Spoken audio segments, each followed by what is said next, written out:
Dzisiaj w karoserii samochód, którego koncepcji ja kompletnie nie rozumiem. BMW X4, czyli SUV Coupé. Coś jak świnka morska. Ani to świnka, ani morska.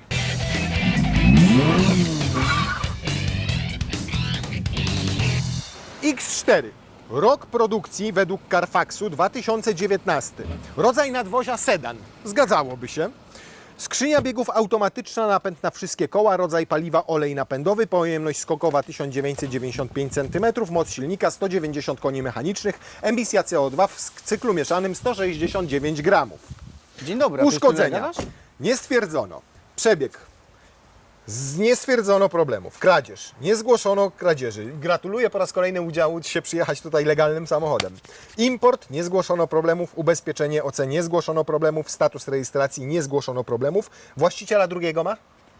Nie, no jednego ma właściciela. A, czyli pierwszy to był leasing, bo jest pierwszy właściciel w kraju, Tak, ale rok to jest zakupu cały czas ten sam 2020. Okej, bo drugi właściciel kraju 2024, czyli pewnie został przerejestrowany, wykupiony, tak. bo wykupiony. Niesamowity jest przebieg, bo jeździ tym kobieta, tak? Tak. 2020 rok to jest luty zarejestrowany po raz pierwszy, czyli minęło 4 lata i 5 miesięcy.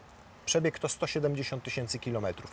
Ostatni odczyt licznika przebiegu to było 115 000 kilometrów w lutym zeszłego roku, a teraz ma 170 000, czyli ponad 50 000 kobieta zrobiła w rok i kilka miesięcy. Tak. Dobra zawodniczka. Tak, wiesz, przeciągnęło się trochę, bo mieliśmy mieć go trochę wcześniej na zdjęciach, bo byli w Rzymie. Także jeżdżą trochę, no, zwiedzają świat. Także Wspaniale, bo takie samochody lubimy najbardziej, czyli takie, które ludzie kupują nie po to, żeby kręcić się dookoła komina, tylko dużo jeżdżą, Żeby bo jeździć. wtedy jak to sprzedają, a będą sprzedawali za kilka miesięcy, to mamy auto, które będzie miało już prawie 200 000 kilometrów przebiegu, 5-latek, nie, 4-latek, tak? znaczy 4-latek według rejestracji, A 4,5 roku będzie miała, tak. modelowo 5-latek. Druga generacja to jest X4. Pierwsza została zaprezentowana w 2014 roku. Polegało to na tym, że BMW po prostu obcięło jej ten dach, tylko tam niestety obcięło go tak niefortunnie, tak brzydko, że tutaj mieliśmy taki garb. Pierwsza X4 wyglądała brzydko, ta wygląda lepiej, ale nadal nie wygląda. Ja nie lubię takich nadwozi. No, znowu Zabieracie- muszę się z Tobą zgodzić. Niestety nie podoba mi się ten samochód. Nie No. podoba mi się wizualnie, nie przekonasz mnie, wolałbym X3. Chociaż w M-pakiecie, który tutaj mamy, i tak jest jakoś. 2.0 diesel 20D nie występowały w ogóle z napędem na tył, czyli w S-Drive, tylko z napędem na 4 koła, natomiast z prawdziwym napędem na 4 koła, bo mamy tutaj wzdłużnie umieszczone wszystkie silniki i benzynowe 4-cylindrowe były oferowane też z 6-cylindrowym słynnym B58 w oznaczeniu 40i i mieliśmy diesle też 4-cylindrowe, 20D albo 25D, natomiast on zniknął z oferty, ale mieliśmy też 30D i nie wiem, czy nie 40D w tej generacji. Tak, według mnie oznaczenie takie było, natomiast to jest też 3-litrowy diesel, nie? Czyli No 6-cylindrówka. to dobrze, to co o tym dieslu możesz nam powiedzieć? Ja mogę powiedzieć, że ma 4-cylindrowym czy 6-cylindrowym? Tym. Ja Tym mogę konkretnie. powiedzieć, że ma 190 koni i 400 newtów i był najczęściej wybieranym motorem do tego samochodu. No I jak naj- ktoś dużo jeździ, tak jak w tym przypadku, no to możemy liczyć rzeczywiście na to, że koszty eksploatacji takiej codziennej, czyli paliwa, będą nieduże. Pytanie, czy koszty eksploatacji tego, czyli obsługa serwisowa i wymiana ewentualnie rzeczy, które się psują, będzie równie tania.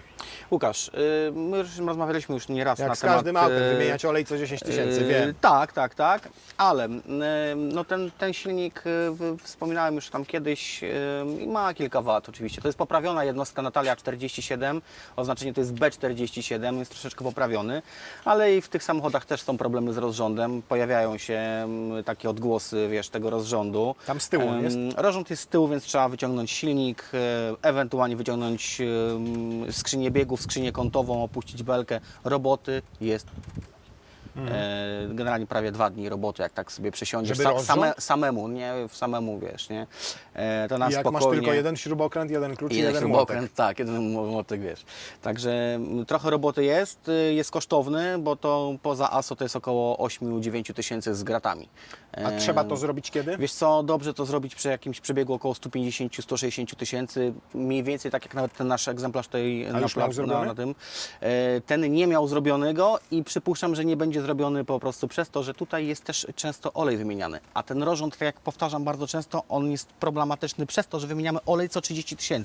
Według danych producenta. Jak wymieniamy go co 15, te problemy jakby się nam przesuwają w czasie i w przebiegu, prawda? Czyli jak tutaj bardzo może nam się przesunąć Myślę, ten że problem? tutaj jakieś 200-250 tysięcy może ten silnik przejeździć bez problemów A czy rozrządowych. jesteśmy w stanie tutaj w tym silniku usłyszeć, że już rozrząd nadaje się do wymiany? Rano przy uruchomieniu będzie takie słuchać takiego rzężenia jakby łańcuchowego. No ciężko to opisać, nie wiem, nie będę prezentował. Takie... No, zaprezentowałeś jednak. Co Takiego, oprócz wiesz, rozrządu, na co zwrócić uwagę? rozrząd. Tutaj kiedyś też wspomniałem przy innym modelu BMW, który mieliśmy tutaj na podjeździe u Ciebie. Jest problem tutaj z czujnikiem ciśnienia paliwa. Chodzi konkretnie o model silnikowy diesla, dlatego że ten czujnik jest wadliwy i przez ten czujnik dostaje się paliwo, idzie po wiązce silnika, dostaje się do sterownika, zalewa się sterownik silnika. Dosyć kosztowna naprawa, bo musisz wymienić wiązkę, musisz wymienić sterownik, sterownik przychodzi pod numer winu, także no, to są ładne sumy, około 10-11 tysięcy złotych naprawa takiej usterki. Powiem Ci taki przykład, że te usterki występują na rynku polskim. W Niemczech nie zostały odnotowane. A to dlaczego? Z czego to wynika? Jakości paliwa? Nie wiem. Tego, co u nas jest sprzedawane? Nie wiem.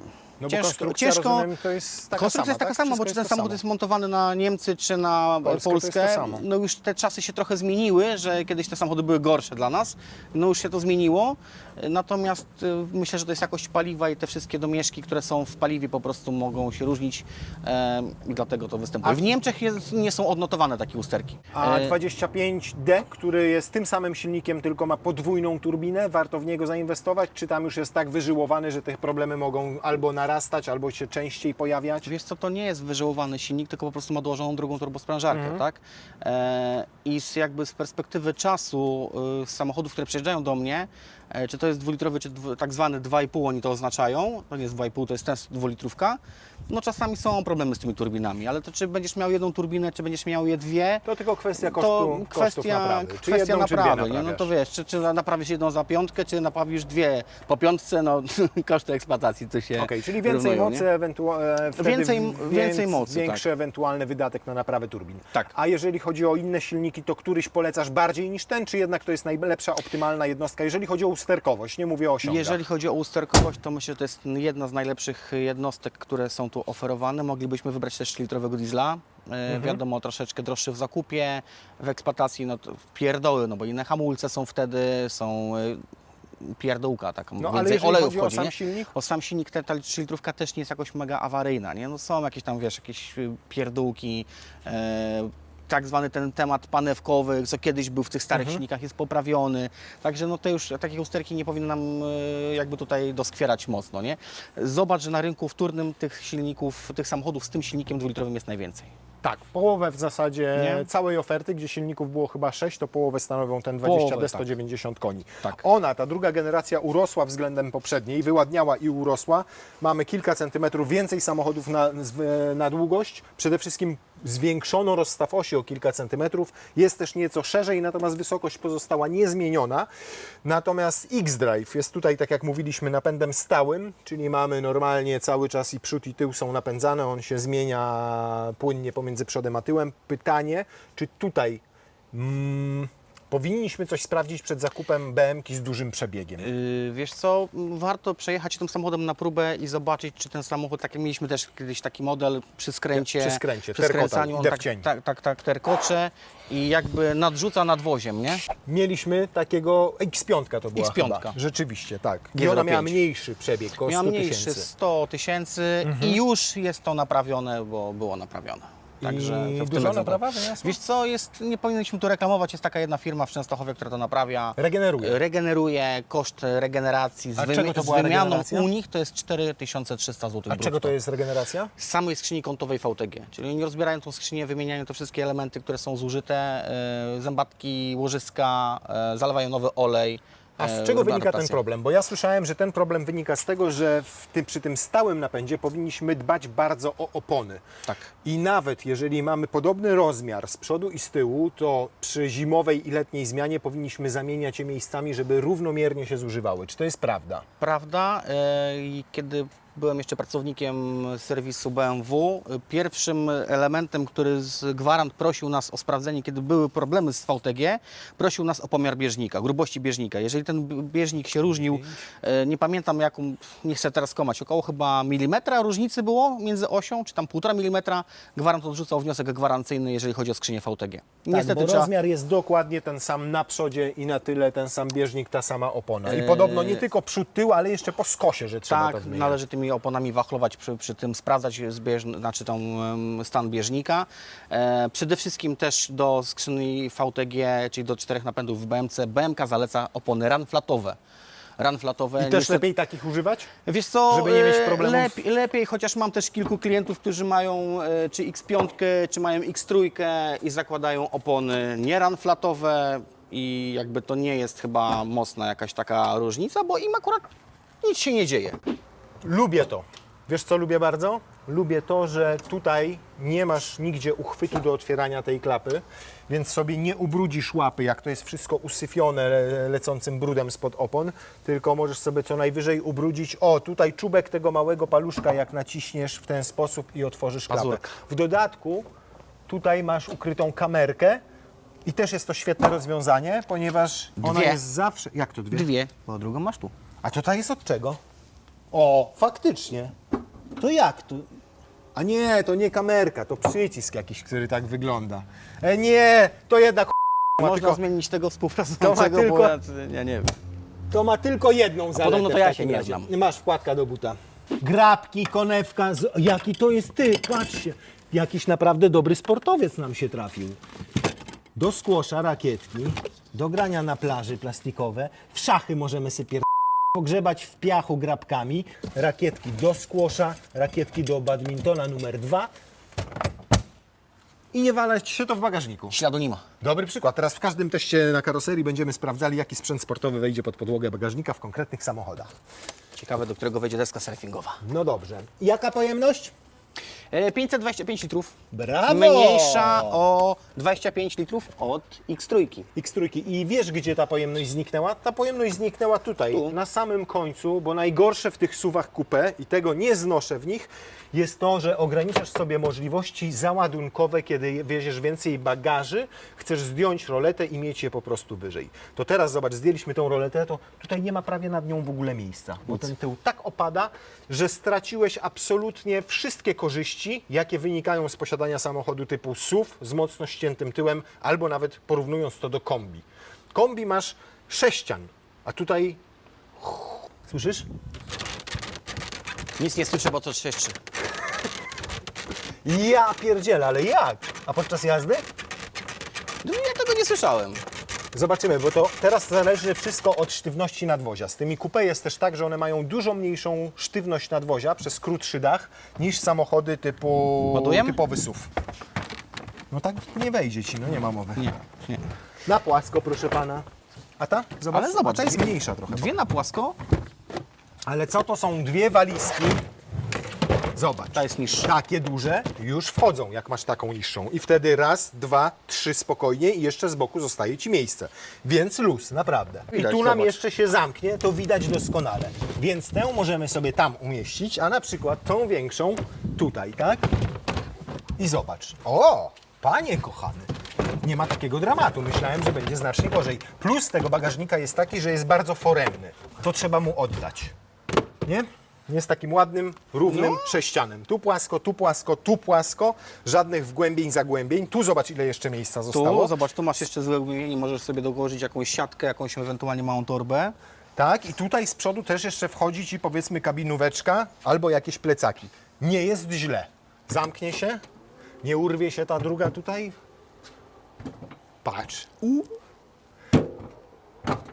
Zamknie się. Troszeczkę tylko tam odstaje ta półeczka, ale tylko troszeczkę. Widać nadal będzie wszystko we wstecznym lusterku. Dramy nie ma. A teraz mamy jeszcze taką sytuację, że to wyjmujemy i mamy, powiedzmy, trochę wyższe walizki. No to i zobacz, to jest to, o czym mówię. No nie za przeproszeniem. Nie no, tak to nie. W X3 by nam tutaj to weszło, tak? A teraz jeszcze zobacz jedną rzecz. To spróbujmy tak, a to spróbujmy tak. Zobacz, jak to jest tutaj zabudowane, jakie to jest grube. I ciekaw jestem, czy tutaj nam się w tym miejscu zamknie, jak tak mamy walizkę. i tu już dupa nie dociśniesz, nie dociągniesz, choćbyś pchał kolanem. I tyle. Czyli po prostu mając X4 musisz nauczyć się pakować samochód. Brzydsze i mniej praktyczne, powtarzam. Przesunął się? No ja się Wygodnie tak siedzi? ustawiłem. Obniżył się maksymalnie? Powiedz, poczekaj, gdzieś nie obniżyłem się, poczekaj. No. Dobra, no. Tak. No to powiem Ci, że jak na samochód, który nie ma nawet 470 cm długości, ma 467, rozstaw osi to 281 cm. To jest zajebiście. Zajebiście na stopy, bo tam sobie je wsuwam i jest fajnie. Na kolana mam miejsce, na szerokość nie narzekam. Nawet nad głową, pomimo upadającego dachu, jest tego miejsca nieźle. No, tragedii nie ma. Nie, naprawdę jest spoko. Jeszcze mogę zrobić sobie taką rzecz, przepraszam, już nie mogę zrobić. Mogę sobie jedynie spionizować oparcie. Ma dwa położenia. Tutaj takim dzyndzlem się to robi. Tu jest ten dzyndzl i możecie sobie te oparcia bardziej w pion ustawiać. Tak jak teraz, ale tylko troszkę można pochylić. Nawet nie nazwałbym tego pozycją półleżącą, raczej po prostu wygodniejszą i tyle. Natomiast jeżeli chodzi o SUV-a, coupé, kompaktowego o takiej długości, to tego miejsca tutaj jest bardzo dużo. Zaryzykowałbym takie stwierdzenie. Naprawdę. Pojechałbyś do Trójmiasta? Tu z tyłu? Tak, na luzie.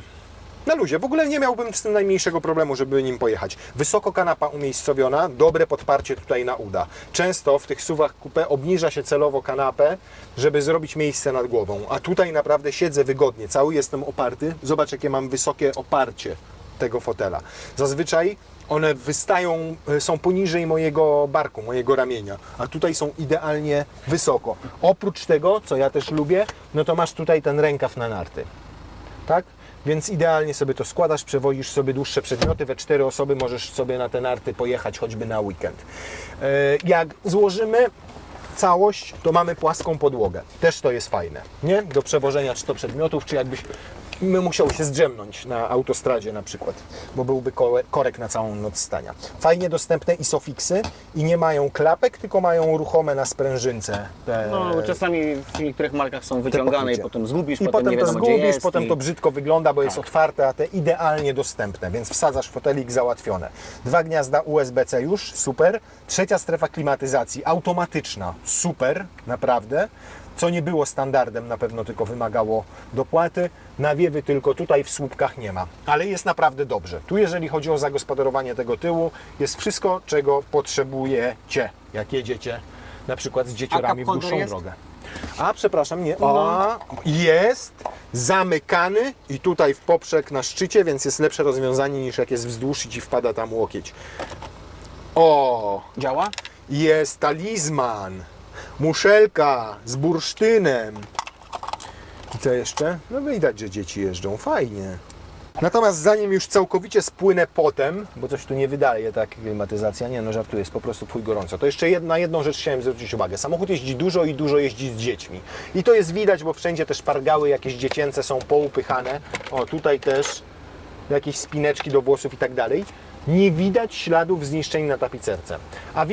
A z drugiej strony widać, że ktoś przesadnie nie dba o to auto. Nie jest po detailingu, tak to ujmę dyplomatycznie, szczególnie we wnętrzu.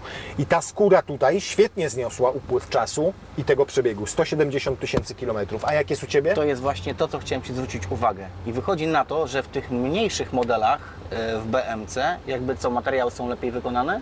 Patrz, mieliśmy X5, mieliśmy 8 i tam materiały po 100 000 były po prostu do dupy. Tylko... A zobacz, to jest 170 000.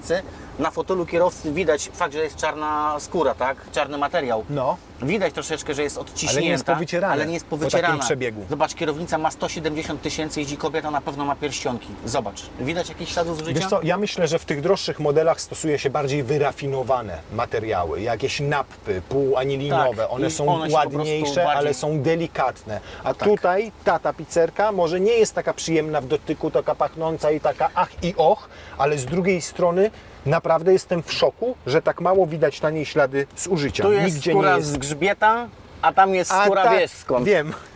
Delikatniejsza. Zostając jeszcze na chwilę przy jakości.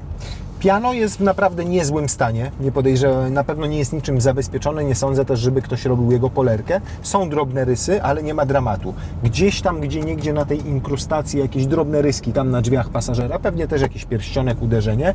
Tu najbardziej widać na tym stalowym elemencie porysowane, prawdopodobnie od wrzucania kluczy.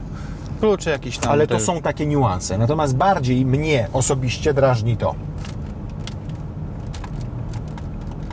Ja rozumiem, że nikt nie jeździ i nie robi tak jak ja, niemniej w samochodzie tej klasy powinno być to zmontowane lepiej, tak samo jak to tylne mocowanie tej półki. Okej, ale nie jeździsz samochodem i nie stop się tutaj zapierasz. Zaprzyj się kolanami, zobacz to. No, widzisz, już jest trochę lepiej, Tak, nie? tutaj już nic nie pracuje. No, Dokładnie. przyznaję, że nie jeździsz samochodem i nie opierasz się non-stop po deskę Nie. jak zmęczony człowiek. Nie. No ale fakt, że jak tutaj coś chcesz wcisnąć, jakiś przycisk czy coś, to może Ci tutaj zaskrzypieć, prawda? Tutaj w porządku wszystko. Nawet nie ma się co czepiać podłokietnika, bo też jest w super stanie, a przecież zawsze gdzieś tam, wiesz, tu kładziesz rękę. Czasami po tym przebiegu Łokieć, nie? samochody już mają tak wygniecione tutaj, że się marszczy ta skóra. Nie to, że jest poprzecierana, tylko jest już po prostu pomarszczona i nie naciągniesz tego jak skóry, nie powiem dlaczego. Boczek drzwi kierowcy to samo. Też nie ma tu, widzisz, śladów odgniotów i tak dalej, nie? Pamiętasz, w 8 tu było mocno wytarte, nie? Tylko tam było skórą pokryte, to Tak, może dlatego. bardzo jestem zaskoczony naprawdę tym, że to po tym przebiegu 170 tysięcy kilometrów jest w tak dobrym stanie. Naprawdę. Zawieszenie aktywne ma? Nie, chyba nie. Nie, wydaje mi się, że ma zwykłe. Uwaga. Słyszysz półeczkę? Tutaj jest ok, ale z tyłu półeczka daje o sobie znać. A pojedź szybciej? Okay. Cały czas. Ale gada. Jakbyś wiózł normalnie słoiki z świerszczami. Taśma, wiesz co, klejąca, taka tak zwana parciana i trzeba to sobie wyeliminować samemu, nie? Ale No, samo nie zawieszenie, powinno być, nie? samo zawieszenie to standardowe wybiera bardzo dobrze. Bardzo. W ogóle I bym ma- nie brał tutaj adaptacyjnego, ale to jest też kwestia kółek. Felga nie jest duża, Tak, widziałeś, jest nie? na niej naciągnięta opona o odpowiednim profilu i bardzo fajnie wybiera. Jest też nieźle wyciszony od podwozia. Nic z zawieszenia nie było robione. Przez te 170 tysięcy nic nie było kilometrów? robione. Były wymieniane w tym samochodzie dwie poduszki silnika, bo one dosyć mocno zaczęły się... Cząchało, nie? Cząchały, wiesz, to czuć przy gaszeniu, odpalaniu silnika, to, wiesz, Tak. on Ci całym wibruje, nie? Więc tutaj były dwie poduszki silnika wymienione. Olej skrzyni w dyfrach, także takich, wiesz, tu większych jakich rzeczy nie było robionych. I 170 tysięcy, nie? Ktoś by uwierzył? Ja nie. No jak obstawiasz? Ile będzie to paliło? Ja myślę, że przy takiej spokojnej jeździe bocznymi drogami to nawet w piątce się zamkniemy, a 6-6,5 będzie jak wyjedziemy na ekspresówkę i 120-130 będziemy lecieli. Takie są moje. To są bardzo oszczędne silniki. Oczywiście im mniejsze auto, tym lepiej. Na przykład w trójce silnego, jak leci sobie ekspresówką, to ten motor ile silny? 4,5? To jest do 5 dochodzi. No. Widzisz, to do 5 dochodzi mu, jak jedzie sobie swoją trójeczką kombi z tym motorem i też z X-Drive'em.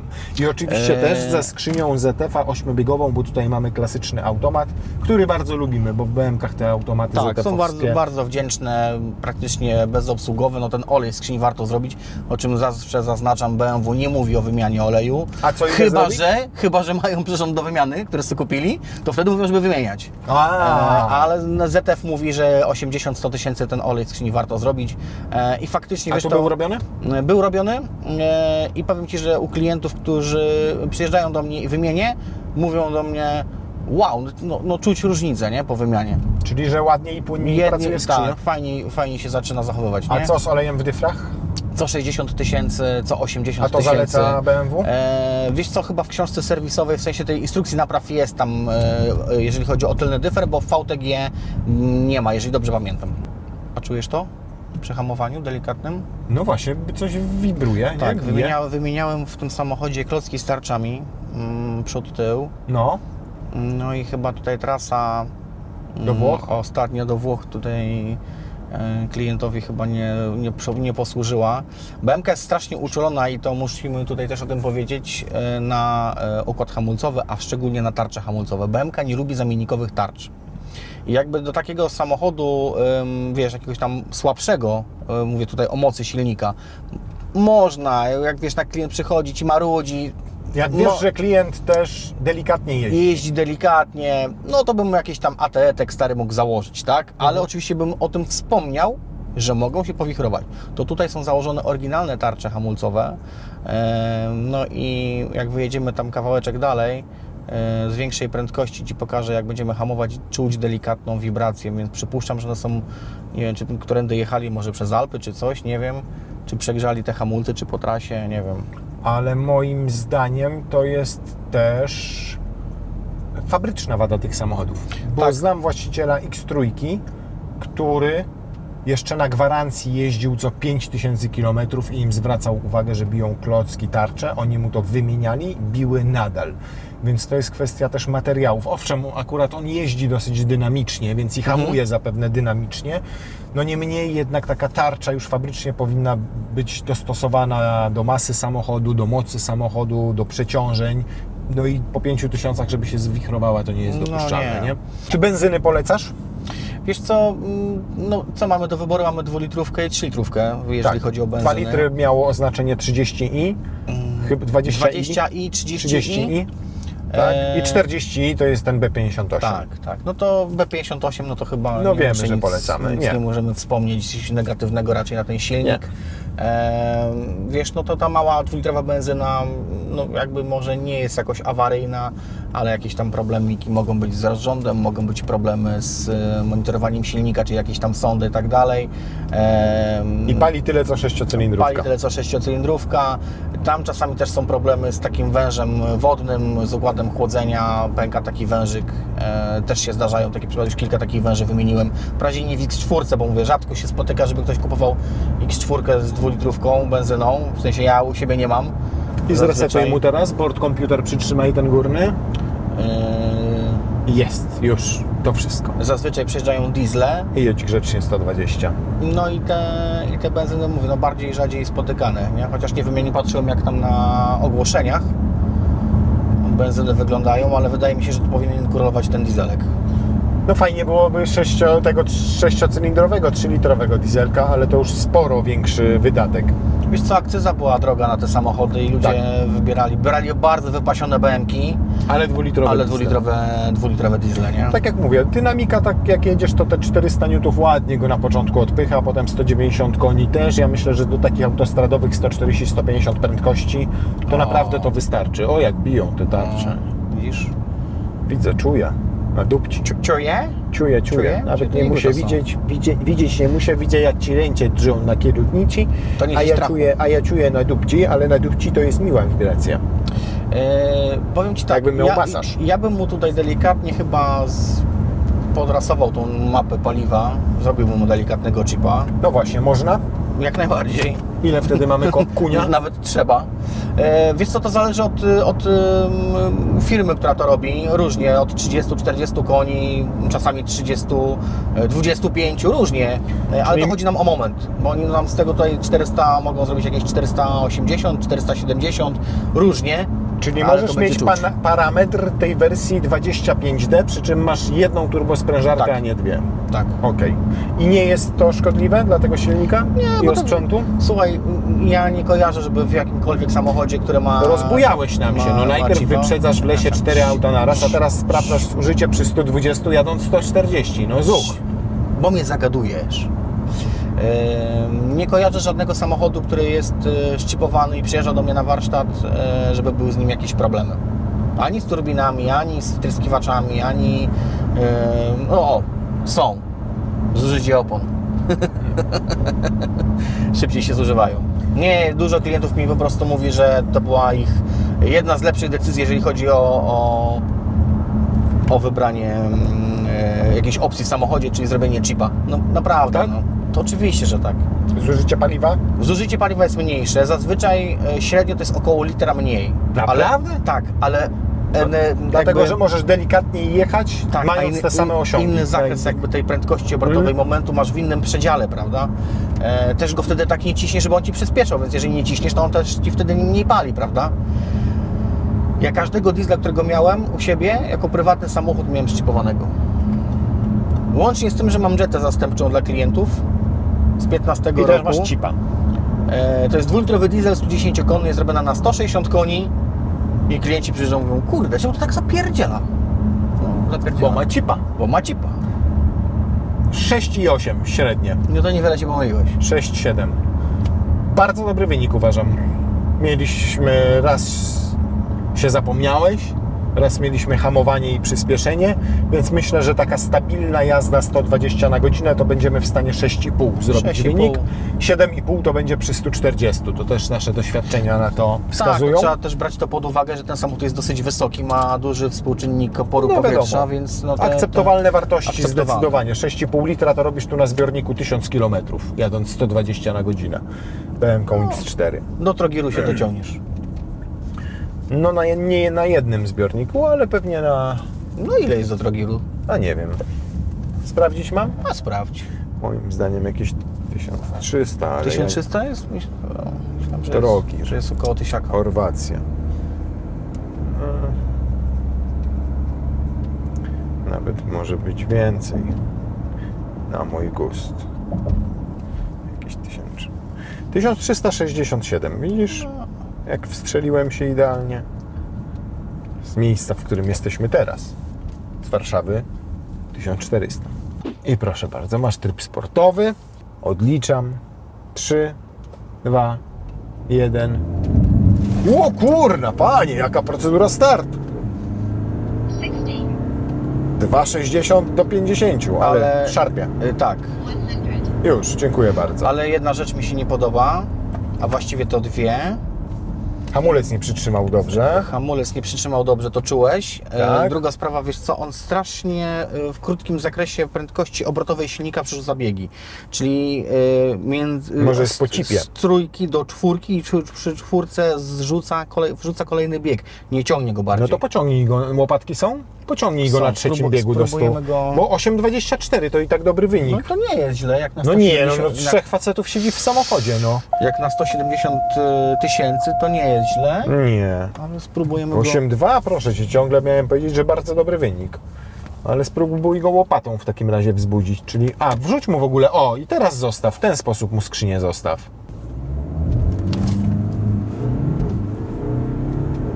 Ale brzydko zmienia wiesz co, biegi. to samo robi. Wiesz? No i 8,49. Ale dalej robi to samo z tą skrzynią, czyli on nie No- ciągnie go dalej po 4 No to tysiące spróbuj, więcej. zobaczymy tylko... czy ci się uda. Masz manuala włączonego. No, ale promień skrętu... Panią na rolkach możesz teraz ściągnąć. Czekaj. Nie ściągnęliśmy rowerzystki, to panią na rolkach. Rolka, tu musimy zdążyć przed panią na To rolkach. szybciutko. Uwaga, cyk, uwaga. 3, 2, 1, go. I sam. No teraz to przeciągnąłeś go tak, że już nikt nie ma. Dobrze, dziękuję bardzo. Żeś pojechał na 9,11. Zostańmy jednak przy wyniku 8,2 przy 8,2 pierwszym przy pierwszym pomiarze. Jednak komputer wie lepiej, kiedy zmieniać te biegi, wiesz? Tak, ale dziwnie ta skrzynia szarpie, nie? Tak, bardzo dziwnie. Zawsze te ZF-y w ustawieniu sportowym mają szarpnięcie, ale jest takie sportowe, przyjemne. A tutaj mi się nie do końca podoba, szczerze mówiąc, to szarpnięcie. Tak jakby wynikało z jakiejś, może nie tyle wady tej skrzyni, co może nie wymieniłeś tego oleju. Wiesz Przy co, czym wymieniałem powinieneś już to- drugi raz wymienić. To teraz powinna być druga wymiana oleju, No. także myślę, że to może No. mieć w To po delikatny dzisiejszym wpływ. teście już jak właściciel obejrzy, będzie zdecydowany na drugą wymianę oleju. Przejrzałeś ogłoszenia? Wiesz co, nie, właśnie nie patrzyłem o tych ogłoszeń. A ja przejrzałem. I nie wiem, jak to na rynku wtórnym wygląda. Ta jeżeli generacja, chodzi o ceny. najtańsze egzemplarze z najsłabszym wyposażeniem w tej wersji z dieslem 120 tysięcy złotych. Łącznie tej X3 jest 250 Czwórki. egzemplarzy. Czwórki rzeczywiście. Jest 250 egzemplarzy wystawionych. 120 tysięcy to jest absolutne minimum, jakie trzeba zapłacić. One mają już powyżej 100 tysięcy przebiegu. No są, wiadomo, że to już ten najgorszy sort, jeżeli mogę użyć takiego słowa. Sporo droższe są poliftowe, bo poliftowe w zasadzie zaczynają się od 200 tysięcy złotych, a z 6 cylindrami to nie już masz co pewnie. marzyć, żeby znaleźć coś poniżej 300 tysięcy złotych Co ty gadasz? sensownego. Tak. A 40i potrafi nawet podchodzić pod 400 stówki. 400. A X4, czy tam X4M, no to 400 nie wyjęte. Tak, Więc dobrze się cenią. sensowny egzemplarz, myślę, taki jak ten, może być przedliftowy, nie przeszkadza mi to. Mnie się podoba to, że to jest wszystko klasyczne. Jeżeli jest zadbany, jeżeli jest z dobrego źródła i 150-170 tysięcy, to uważam, że to jest uczciwa cena. Ten egzemplarz konkretny przekonał mnie do siebie jednym, że BM-ka z przebiegiem 170 tysięcy kilometrów może jeździć w zasadzie jak nowa. I wyglądać w środku też niemal jak nowa. Po detailingu to wnętrze nie będzie się niczym różniło od wnętrza tego auta, gdy było odbierane z salonu. To jest niesamowite. Zaskoczył mnie ten samochód bardzo tym, że te materiały tutaj są takie trwałe i tak mało podatne na zużycie. Tak jak wspomniałeś, w X5 czy w 8, którą mieliśmy, tą 840i, 40D, przepraszam, wyglądały gorzej. Były bardziej wyrafinowane, bardziej miękkie, bardziej natomiast po nich już było widać ślady użytkowania. Tu przetarcie, tam pęknięcie, tam rysa. A tutaj naprawdę pancerne. Zaskoczenie, kultura pracy tego diesla, która w tym wypadku mnie nie drażni, jest wystarczająco dynamiczna. 8 sekund w takim aucie, czego chcieć więcej. Zużycie paliwa bardzo na plus. Jeżeli tu nic nie było zrobione w zawieszeniu od nowości, to jestem mega zaskoczony, bo świetnie dalej działa to zawieszenie, układ kierowniczy. Największą taką wadą, no to są gdzieś tam te defekty, jeżeli chodzi o montaż, szczególnie tej półki z tyłu, na całą resztę można przymknąć oko. Niepraktyczność nadwozia pomijam, bo niektórym może się po prostu to podobać, ja bym wolał X3. No, o gustach się nie dyskutuje, jak to mawiają. Też bym wolał X3, ta dupa mi się w tym aucie w ogóle nie podoba. Czy to była pierwsza generacja, druga, czy to jest druga po lifcie, no nie leży mi. Czy to jest nawet X6, nie leży mi po prostu taki samochód. Nie podoba mi się. Nie jest to jakby target mój zakupowy, wolałbym X3 czy X5. Mocną 8 daję temu autu. Wiesz, ja bym chyba mu tutaj nawet dał 9, bo ja jestem naprawdę mocno zaskoczony tymi materiałami. Tak jak zawsze na tą BM-kę psioczymy, gadamy i że ona jest we wnętrzu po prostu po tych przebiegach 100 tysięcy, to tu mamy praktycznie 2 razy tyle. Kierownica nie jest wyślizgana, ja po prostu czuję tutaj mięsistość tego materiału, nie ślizgają mi się ręce, fotele nie powycierane, nic. No co dochodzi do silnika, no to wiesz, 2.0, ja bym go troszeczkę tutaj szczypował. Myślę, że to spalanie by mi troszeczkę spadło. Jeżeli chodzi o awaryjność silnika, to jak wspomniałem, to praktycznie dużych rzeczy się nie dzieje. Musisz gdzieś tam w tle głowy pamiętać o tym rozrządzie. No, czy ty weźmiesz X4, X3, trójkę, 5 z tym motorem, to też Cię czeka ten rozrząd, także to nie jest problem modelu, tylko silnika. Dobry przykład, ten konkretny egzemplarz, że nie trzeba bać się dużych przebiegów w samochodzie, nawet stosunkowo młodym, 4 czy 5-letnim, w momencie, kiedy wszystko było w nim zrobione, kiedy trzeba, jak trzeba, olej wymieniany Na czas. na czas. I tutaj A możemy nawet też przed czasem. Przed czasem tutaj też możemy o tym wspomnieć, bo często nasi widzowie komentują: a na pewno znowu co 15 tysięcy olej wymienisz i nic się nie dzieje. Na pewno się nic nie dzieje. To tutaj jest przykład tego samochodu. On ma 170 tysięcy, olej jest wymieniany co 15 tysięcy i tu się nic praktycznie nie dzieje. I jeszcze Prócz- rozrząd też pojeździ. Rozrząd jeszcze pojeździ, poduszki silnika były 2 wymienione, dobra, zdarzyło się. I teraz musisz jeszcze wymienić raz tarcze i klocki. I jeszcze raz tarcze i klocki, ale to nie z winy BMW, tylko bardziej tego użytkownika. Kończymy. Już skończyliśmy.